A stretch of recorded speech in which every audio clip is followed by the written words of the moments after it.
I'm here in the frozen Alaskan rainforest, and I've brought my hot tent because it's supposed to be a blizzard tonight. Woo!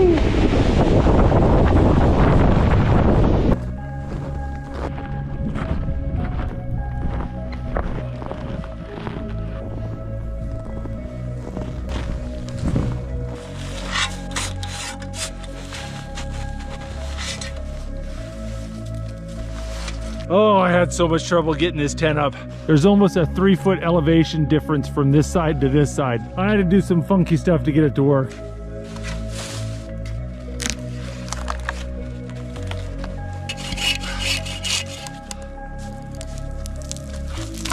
This wood is covered in ice and is soaking wet.